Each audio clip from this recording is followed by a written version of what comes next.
pelo sinal da Santa Cruz, livrai-nos Deus, nosso Senhor, dos nossos inimigos, em nome do Pai, do Filho e do Espírito Santo. Amém. Primeira carta de São Paulo aos Coríntios, capítulo 6, versículos do 12 ao 20. Se você quiser, anote, marque aí na sua Bíblia. 1 Coríntios, capítulo 6, versículos do 12 ao 20. Assim diz a palavra de Deus. A mim, tudo é permitido, mas nem tudo me convém. A mim, tudo é permitido, mas não me deixarei dominar por coisa alguma. Os alimentos são para o estômago, e o estômago para os alimentos. Mas Deus destruirá um e outro. O corpo, porém, não é para a prostituição. O corpo é para o Senhor, e o Senhor é para o corpo.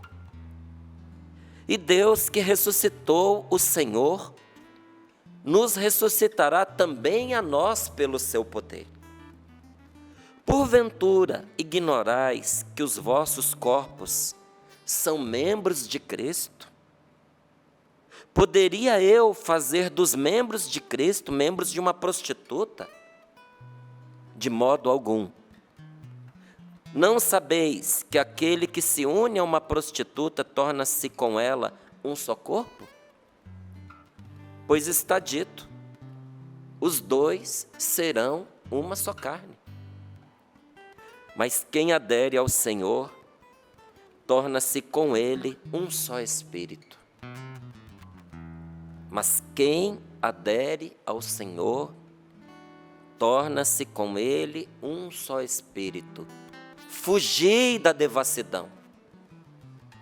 Fugi da devassidão. Em geral, todo pecado que uma pessoa venha a cometer é exterior ao seu corpo. Mas quem pratica a imoralidade sexual, peca contra o seu próprio corpo. Acaso ignorais que o vosso corpo é templo do Espírito Santo, que mora em vós e que recebestes de Deus? Ignorais que não pertenceis a vós mesmos? De fato, fostes comprados e por preço muito alto. Então, glorificai a Deus no vosso corpo. Palavra do Senhor. Graças a Deus. Graças a Deus. Só que para viver esta palavra, gente, precisa ser humilde. Esse é um dos assuntos que muitas vezes não, que quase não é tratado. Eu ia dizer que muitas vezes é pouco tratado, né? É uma volta muito grande para dizer, não se fala dele. E deveria se falar muitas vezes, muitas, da humildade. Porque a humildade atrai a presença de Deus. O Espírito Santo desce sobre a pessoa humilde. Você sabia disso? Que a humildade atrai a presença de Deus? Porque Deus é humilde. Você sabia que a humildade consegue o que ninguém mais e o que nada consegue? Tem coisas na nossa vida que nós só vamos obter pela humildade, pela oração, mas com um coração humilde.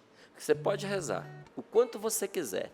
Se o seu coração for orgulhoso, tem porta estreita pela qual você não vai passar, não adianta. Vai rachar de rezar. A oração não vai servir para nada? Vai. Se você permanecer em oração, o que essa oração vai fazer? Vai tornar você humilde para alcançar aquela graça. Então, o primeiro trabalho da oração, quando você estiver pedindo algo, não vai ser te dar aquele algo, mas tornar você capaz de receber. Por isso que, às vezes, nós demoramos tanto para receber o que nós precisamos. Porque a oração primeiro precisa nos preparar. Porque tem coisas que Deus não dá ao orgulhoso, gente, não dá. Uma pessoa orgulhosa, ela contamina até o ministério de evangelização dela. Você vê, tem gente que tem tanto talento, tem gente que você olha, a pessoa tem tantos dons, mas não tem frutos, não gera conversão. A pessoa, ela não consegue entender, ela fica com ódio até, fica revoltada, se sente ofendida, porque ela olha para uma pessoa menos capaz do que ela, conseguindo mais do que ela. Isso acontece muito na música. Tem muitos profissionais da música dentro da igreja, mas que não conseguem nada, não conseguem nem fazer com que as pessoas gostem da sua música, porque fizeram uma música para servir a si mesmo, para ganhar dinheiro, para poder aparecer, para fazer do altar um palco. Aí chega lá, o Zezinho, que mal sabe tocar 4, 6 acordes, e anima um povo e canta desafinado, mas quando ele abre a boca, ele move multidões, ele move corações, porque ele não busca a própria glória, ele busca a Deus. Ele busca levar aquelas pessoas a uma experiência de Deus. E do ponto de vista humano, não tem como ele ser comparado com aquele profissional. Mas do ponto de vista espiritual, os frutos estão ali, as conversões, a alegria que ele gera, as amizades em torno dele, e o outro nada. Qual é a diferença entre um e outro? A humildade e a falta da humildade. Tem coisas na sua casa que você não vai conseguir de outra maneira, senão pela humildade. A gente acha que quem é humilde porque está perdendo. É pela humildade que se sai ganhando. Porque a humildade é igual à água. Ela passa em qualquer fresta, até por debaixo da porta. A humildade consegue penetrar em lugares cujas portas estão trancadas. Pela humildade, a gente entra em corações que têm portas fechadas. É uma coisa maravilhosa, não é? É maravilhoso. Só que entenda uma coisa, a humildade, ela é diferente de mediocridade. Na humildade, nós fazemos tudo o que nós podemos, tudo que está ao nosso alcance. A gente trabalha bem, mas a gente sabe qual é o nosso lugar. O medíocre não, o medíocre faz as coisas mal feitas e põe a conta na humildade. É porque eu sou humilde. Não, é porque você é relaxado mesmo. É porque é sem vergonha, é porque não se prepara e diz que é humilde. Não, eu sou humilde. Não, você não é esforçado. Não é? Não confunda humildade com preguiça, com falta de preparo. Ah, mas eu não tenho estudos. Estudo é uma coisa, preparação é outra. Sabe, até para pregar. Nós tivemos há pouco tempo, dentro da renovação carismática, muitos pregadores que mal conseguiam ler a Bíblia. Tinha dificuldade de ler. Mas tinha unção na pregação. Porque o seu preparo se dava, não é simplesmente pelo estudo da leitura, dos livros, mas o seu preparo se dava aos pés do Senhor em oração. E lembra daquela palavra que diz que o Espírito Santo vos recordará todas as coisas? O Espírito Santo, gente, traz dentro de nós tudo aquilo que um dia a gente ouviu, tudo aquilo que um dia a gente leu. Quando nós somos humildes, nós nos tornamos nas mãos dele, um instrumento poderoso. E eu disse para você que num livro como esse, né, A Luta de Cada Dia, ou a gente vai aprender sobre coisas novas, ou sobre coisas que nós já conhecemos, nós vamos aprender algo novo. E tem coisas que nós aprendemos orando. Tinha acabado de escrever esse capítulo, por isso você nem vai encontrar aqui, porque eu já tinha escrito. Quando eu terminei, veio assim no meu coração: ninguém está acima de Deus, mas também ninguém está abaixo de Deus, nem acima, nem abaixo. Ninguém consegue descer tão baixo que esteja abaixo de onde Deus se encontra. E eu ficava pensando, falei, meu Deus, mas será que isso não está errado? E aí eu fui me lembrando, Porque não há ninguém humilde como Deus. Ele é mais humilde dos humildes.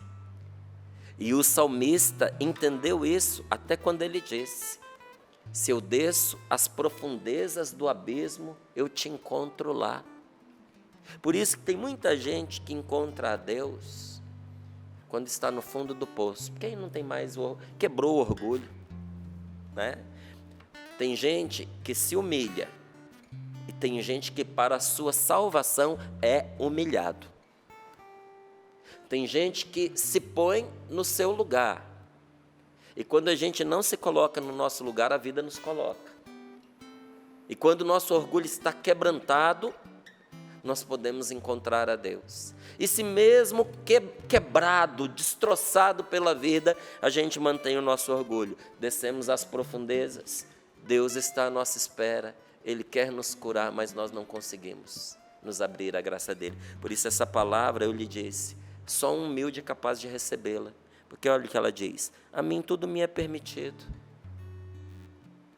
mas nem tudo me convém. Me é permitido porque Deus me deu possibilidades de fazer. Está dentro do que eu posso realizar. Mas não me convém porque vai trazer consequências para a minha vida. E a consequência que pode trazer é a minha perdição. É me colocar, como foi o testemunho, num estado de pecado mortal. E eu perder a minha salvação. Tem coisa que não convém a mim tudo me é permitido. Mas eu pertenço a Deus. Como é que eu vou me roubar de Jesus a quem eu pertenço? Para me entregar novamente como escravo de um vício. Me deixar dominar por alguma coisa, ainda que seja por comida, que seja por sexo, que seja por uma carência, que seja por uma dependência afetiva. Eu vou perder a minha liberdade em função disso? E aí aqui São Paulo, que é um mestre em espiritualidade e no uso das palavras, ele diz: os alimentos são para o estômago é para os alimentos, mas Deus destruirá um e outro. Mas o estômago não é parte do corpo? São Paulo dá esse exemplo justamente para a gente entender que o nosso corpo não se detenha simplesmente a um órgão nosso. O nosso corpo é a totalidade do nosso ser. É o lugar onde habita Deus, porque com a nossa ressurreição, o nosso corpo vai ser transformado. Já não vai haver necessidade de comida e de bebida como nós entendemos. E ainda assim teremos o nosso corpo. Então São Paulo, ele diz, o estômago é para o alimento é para o estômago, para a gente entender uma coisa: o nosso corpo é aquilo que nos faz ser quem a gente é. É a nossa identidade. Tem gente que, querendo falar poeticamente de Deus, diz que a gente vai ser como uma gota no oceano quando a gente morrer, que a gente vai se perder no infinito que é Deus e a gente vai ser parte de Deus. Está errado. Isso é uma bobagem. Porque não foi assim que o Senhor nos constituiu. Porque uma gota no oceano, ela perde sua identidade, ela deixou de ser uma gota. Ela deixou de ser quem ela era. E se mistura e se transforma numa coisa completamente diferente. O que a palavra de Deus nos diz? Que nós seremos nós, que nós vamos nos reconhecer, que nós vamos nos encontrar no céu, que ninguém vai ter amnésia lá: eu não me lembro de você, quem que é você? Eu fui seu filho, eu fui a sua esposa. Não tem isso lá. A gente vai se reconhecer. Aquilo que a gente construiu de bom nessa vida vai conosco para a eternidade. E nós seremos todos de Deus, e todo de Deus, e Deus será todo em nós, mas nós seremos nós, e Deus será Deus. Não vai haver essa perda, não é? Aí São Paulo vira e diz assim, aqui olha: o corpo, porém, não é para a prostituição, ele é para o Senhor, e o Senhor é para o corpo. Tem gente que dá até urticária quando ouve uma palavra dessa. Porque está numa direção completamente diferente da que a pessoa está indo. E em vez da pessoa se colocar na presença de Deus e dizer: meu Deus, eu estou vendo que eu estou indo numa direção errada, me ajuda. Porque eu não posso renunciar ao que é maior. por causa do que é menor. Eu não posso abrir mão da tua presença na minha vida, da minha salvação, simplesmente porque eu não consigo parar de arder de desejo por uma vida sexual pervertida.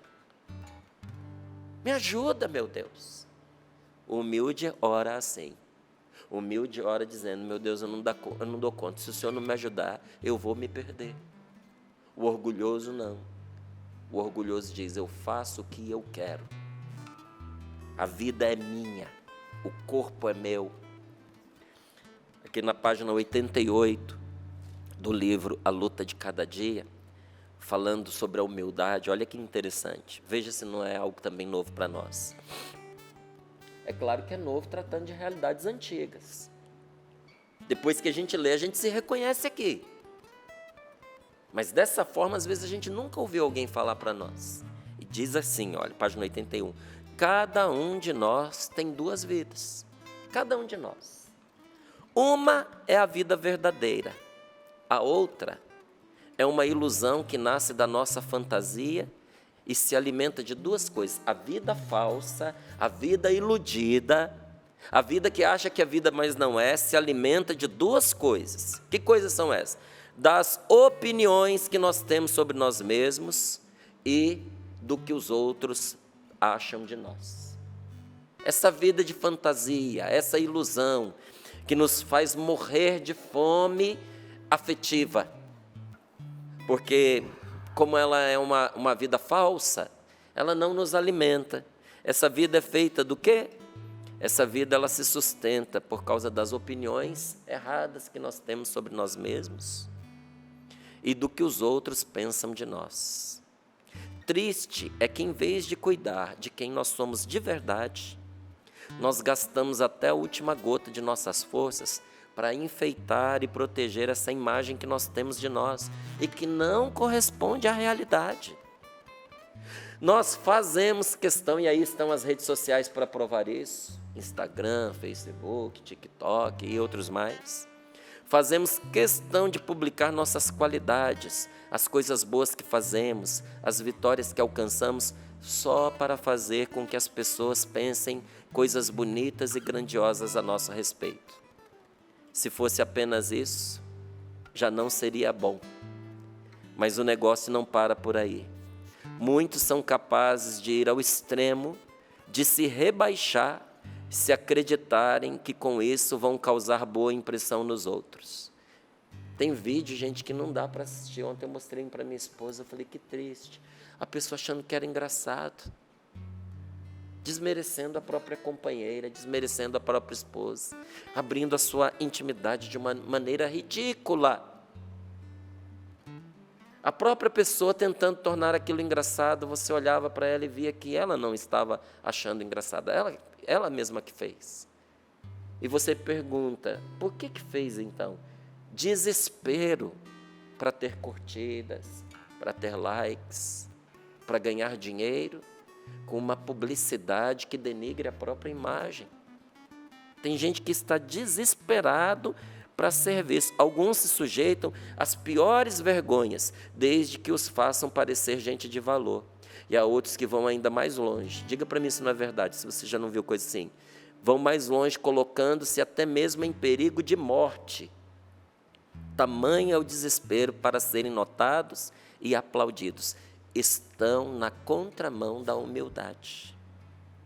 A pessoa humilde está empenhada em ser, não em parecer.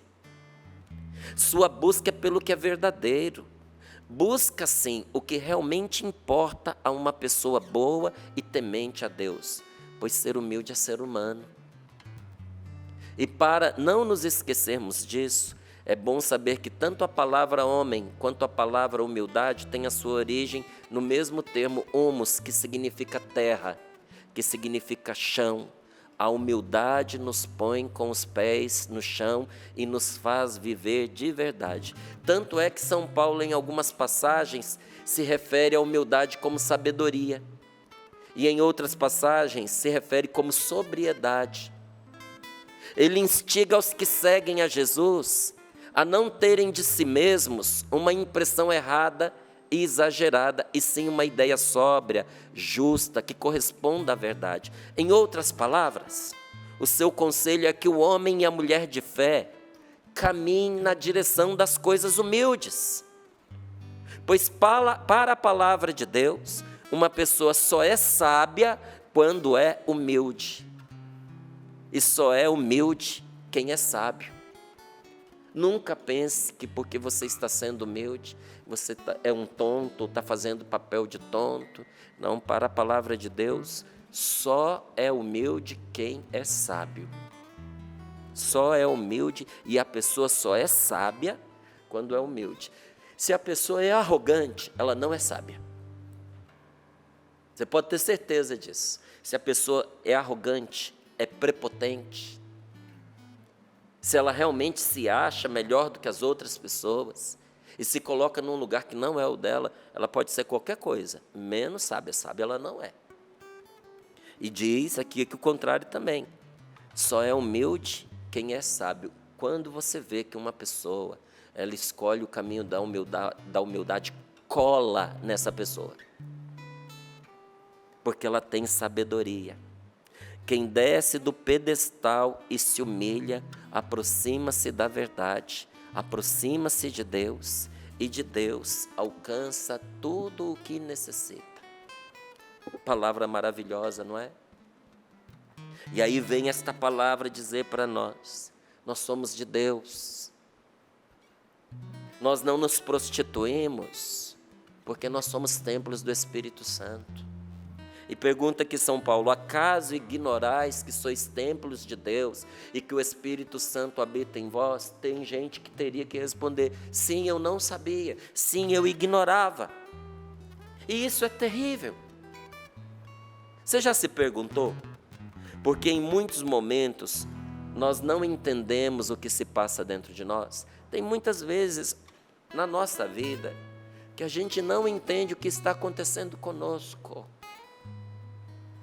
Que você não consegue, você desconfia. Você tem assim uma leve impressão. Mas tem muita gente que não sabe de verdade o que está acontecendo consigo mesmo, o que se passa na sua alma, o que se passa dentro do seu coração. Como também nós não compreendemos os acontecimentos à nossa volta. As coisas estão acontecendo e a gente não vê a origem daquilo. Olha, nós precisamos abrir os nossos olhos, porque tem muita coisa de cunho espiritual que acontece à nossa volta, e se nós percebêssemos, nós não caímos nas armadilhas do demônio e nem deixaríamos passar a graça de Deus que nos visita. Por que nós perdemos a graça? Porque nós estamos de olhos fechados, desatentos, não percebemos que o Senhor nos visitou. E por que nós caímos em muitas armadilhas do demônio? Pelo mesmo motivo.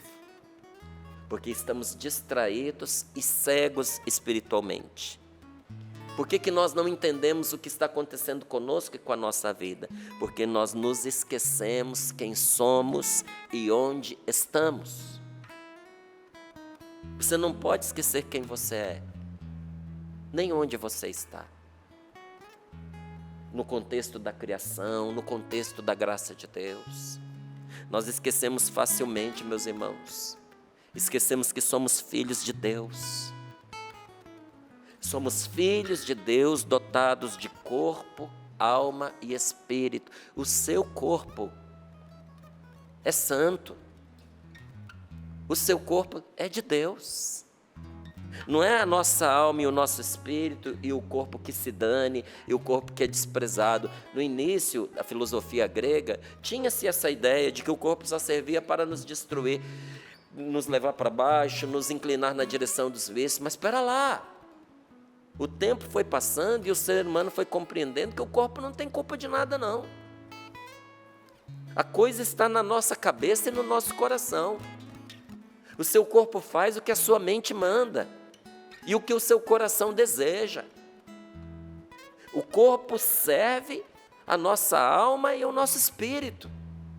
Então, quando o nosso corpo está se corrompendo, é porque dentro do nosso coração nós já nos corrompemos. Por isso que Jesus fala que a boca fala do que o coração está cheio. O corpo exprime aquilo que está dentro de nós. Nós não podemos esquecer e desprezar o nosso corpo. Nós, filhos de Deus, dotados de corpo, alma e espírito, nós fomos resgatados pelo sangue de Jesus. Versículo 20. De fato, foste comprados, e por preço muito alto. Então glorificai a Deus com o vosso corpo. Nós fomos resgatados pelo sangue de Jesus. Nós temos o Espírito Santo dentro de nós. Nós somos morada de Deus. Você foi batizado? Se você foi batizado, você é templo do Espírito Santo, você é morada de Deus. Nós esquecemos que nós somos espírito, alma e corpo.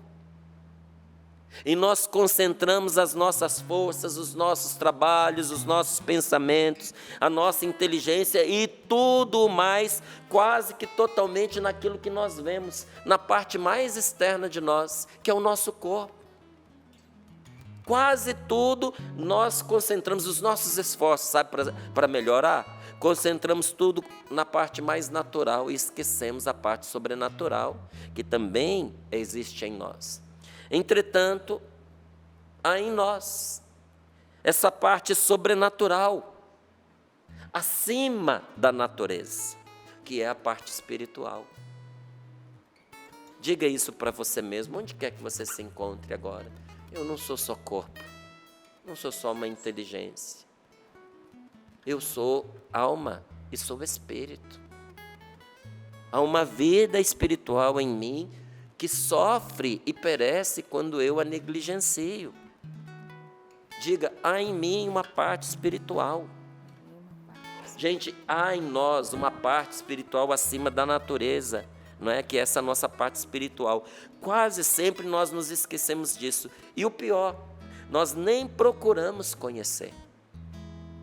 Por isso eu estou tão animado, por isso eu estou convidando a tantos para que nós possamos fazer essa quaresma juntos, porque é um caminho que nós vamos trilhar, que nós vamos conhecer, descobrir tesouros preciosos em nós mesmos, tesouros preciosos de Deus em nós, e romper com a ignorância, porque nós ficamos assim na ignorância daquilo que nós somos, daquilo que nós podemos e do lugar que nós ocupamos pela graça de Deus. Tem muita gente padecendo porque não se conhece e não conhece ao seu Senhor e não conhece as forças que Deus colocou à sua disposição. É por isso que a palavra de Deus lamenta quando diz: o meu povo se perde por falta de conhecimento. Olha, quando o conhecimento não está ao nosso alcance, a gente tem desculpa.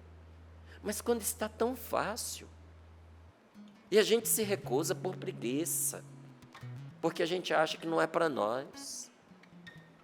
Aí a gente faz por merecer o sofrimento no qual a gente está, porque Deus deu os meios para a gente se levantar e a gente se recusa. Porque toda transformação começa com o conhecimento de Deus e das coisas de Deus. Então muita gente acha que em razão da maldade, do pecado, que nós estamos... Esse é um exemplo da nossa ignorância, tá? Muita gente acha que por causa do nosso pecado, que por causa da maldade, que nós sabemos que tem em nós. Todos nós carregamos uma cotazinha de maldade. A gente acha que nós estamos na parte mais baixa e mais sem valor da criação. Tem gente que, inclusive, está criando religião aí, que põe os animais acima do ser humano, e o ser humano é considerado como um vírus, como uma praga no mundo. E tem gente que tem teoria, você acredita, que para salvar o mundo tem que acabar com o ser humano. É o contrário do que a palavra de Deus nos revela. Que a palavra de Deus nos mostra que todas essas coisas Deus fez para nós, imagem e semelhança dele. De tudo que foi criado, só o ser humano é imagem e semelhança de Deus. E todas as outras coisas, Márcio, que o ser humano está destruindo? Está destruindo porque não sabe viver em paz com a criação, está destruindo porque não vive em paz com Deus. Porque quando uma pessoa tem Deus na sua vida, ela faz as pazes consigo mesma, com as pessoas e com a natureza. Quanto mais uma pessoa é de Deus, mais ela cuida daquilo que Deus deu para ela. Mas não me venha com essa conversa de colocar a gente na parte mais baixa. Não, a palavra de Deus nos diz que nós estamos no alto, sentados no trono à direita de Deus. Efésios capítulo 2, versículo 6. Depois você olhe lá. Ao lado de Deus é o nosso lugar. Ao lado de Deus. E nós ignoramos isso. E talvez porque ninguém nos explicou. Talvez porque nós achássemos que nós somos apenas aquilo que nós vemos, que tem gente que acha que é o que ela enxerga no espelho, mas tem uma parte da sua vida que você não enxerga, mas ela é real, ela existe. É aquela parte que dói mesmo quando o seu corpo está bem. Nós somos muito mais do que aquilo que nós pensamos, sabia? Você é muito mais do que aquilo que você acha que você é. Nós podemos muito mais do que aquilo que nós pensamos que podemos. Por isso que quando uma pessoa tem fé em Deus, logo o Espírito Santo faz com que ela tenha fé em si mesma também. E nós começamos a descobrir que nós podemos muito mais do que nós pensamos. Nós temos realmente, meus irmãos, uma capacidade realmente incompreensível, porque essa nossa capacidade, ela está acima da nossa natureza. Todo ser humano tem uma capacidade acima do natural, porque Deus lhe deu essa capacidade. Por isso que, muitas vezes, orando pelas pessoas, nós vemos verdadeiros milagres acontecerem. Porque Deus pôs as suas forças espirituais em nós. A nossa capacidade vem da parte de Deus e ela é sobrenatural, porque nós temos uma participação na própria natureza divina. Deus nos fez participar da sua natureza divina, primeiro quando Ele nos fez a sua imagem e semelhança, depois quando Ele nos redimiu e nos tornou por adoção filhos de Deus. Então diz aqui, a palavra que nós lemos, versículo 17, quem adere ao Senhor, torna-se um só espírito com Ele. Quem adere a Deus, une-se a Deus. E se torna, não com Ele uma carne, como eu me torno com a minha mulher. Eu me uno à minha esposa e nós dois nos tornamos uma só carne. Com Deus, eu me uno a Deus e nós dois nos tornamos um só espírito. Quem está unido a Deus manifesta o Espírito Santo de Deus. Por isso que tem pessoas que quando chegam num lugar, elas são tão cheias de Deus que elas incomodam. Sabia? É um balde de água fria no fervor das tribulações, dos conflitos, das guerras. Mas quem quer conflito e guerra e ódio, se incomoda com a presença da pessoa que chegou cheia do Espírito Santo, porque essa presença é uma presença de paz, diante de alguém que quer guerra. E aí a palavra de Deus nos pergunta, acaso ignorais que o vosso corpo é templo do Espírito Santo, que mora em vós e recebestes de Deus? A palavra de Deus nos mostra que nós temos uma outra vida, uma vida nova, uma vida que não é apenas de criaturas humanas, mas uma vida que não passa, uma vida que é eterna. Essa realidade nos traz para a existência de cada dia. Que diferença isso faz para mim hoje? Saber que eu tenho em mim uma vida espiritual, uma vida nova, uma vida eterna. Isso traz para mim a existência do cotidiano, ou como diz ali o título do livro, para mim a luta de cada dia.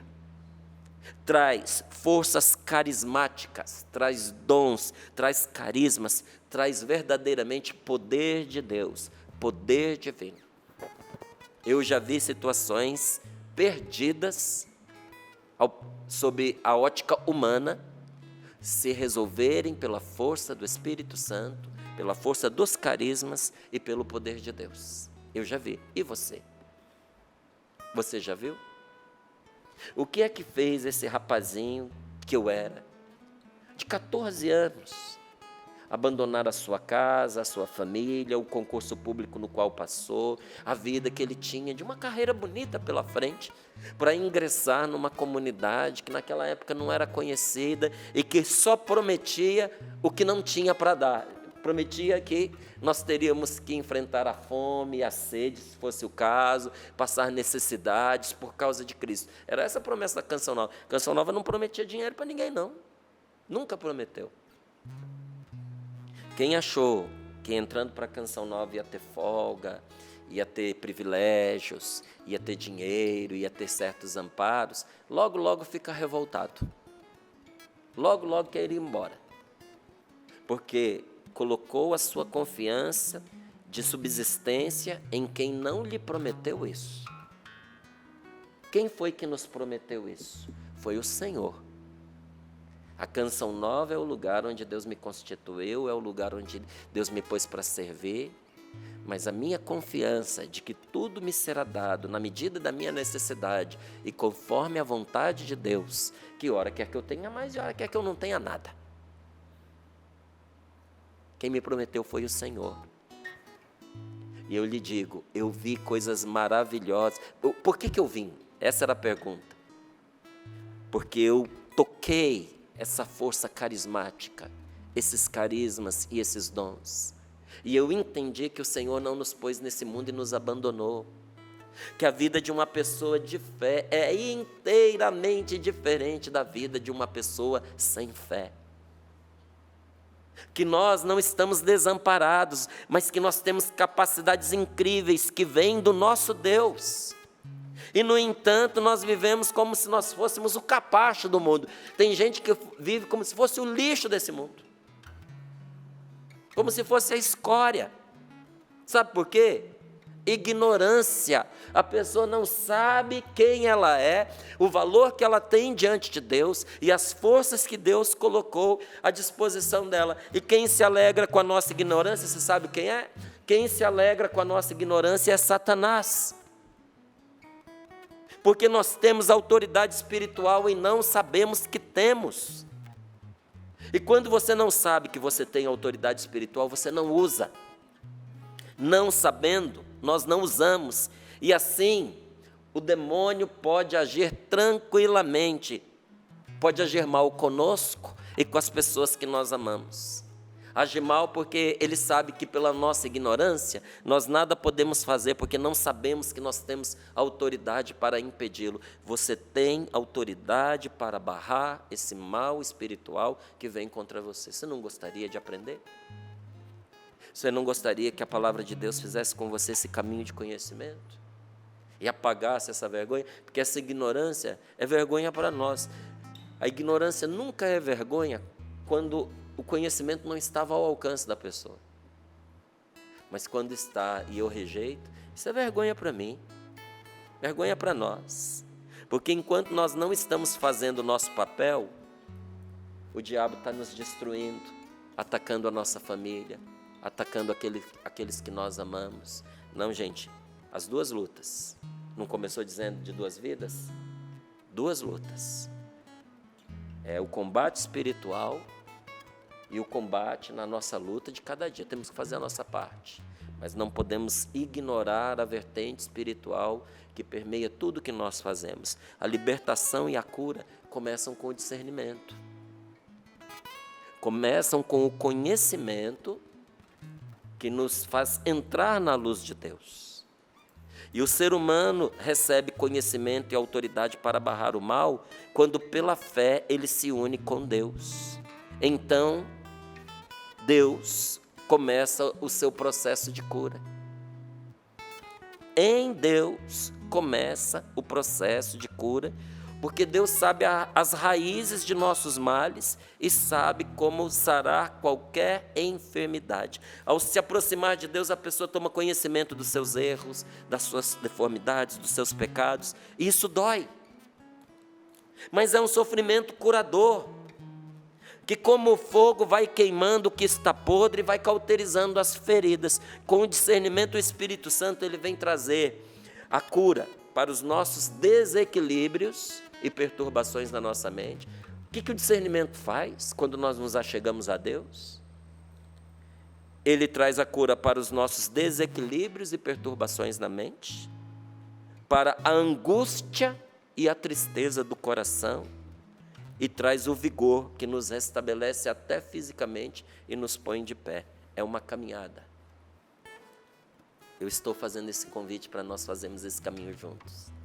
Eu também preciso.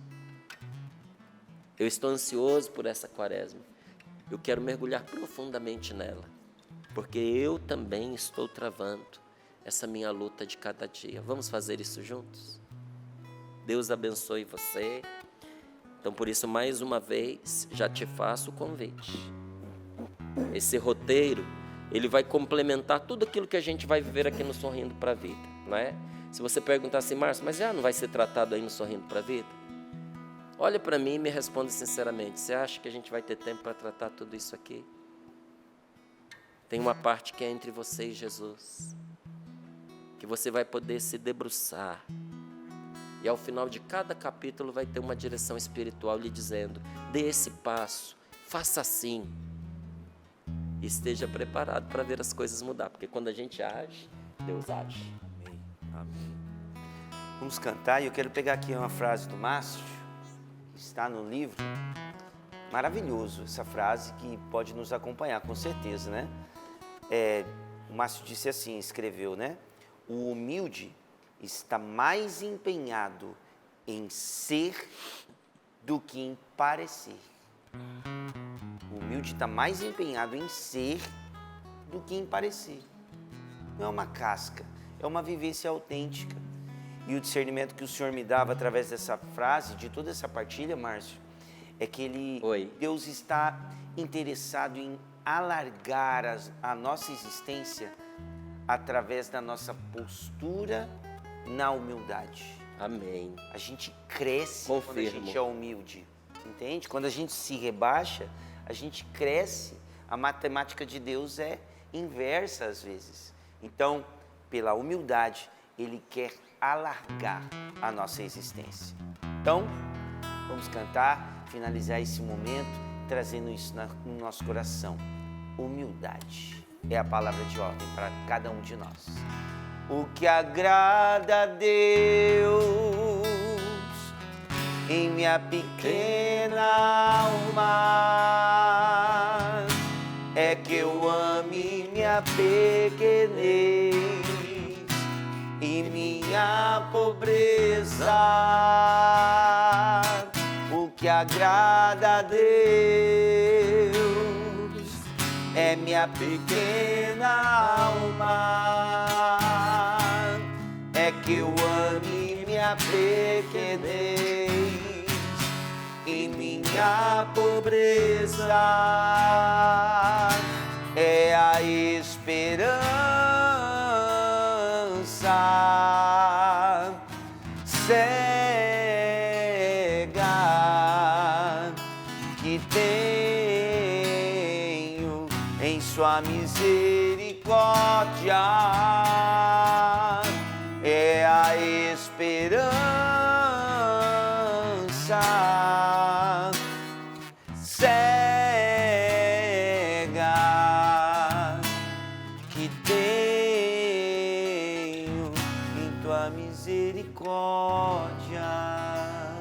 Nós podemos rezar assim: Jesus, manso e humilde de coração, fazei do nosso coração semelhante ao vosso. Jesus, manso e humilde de coração, fazei do nosso coração semelhante ao vosso.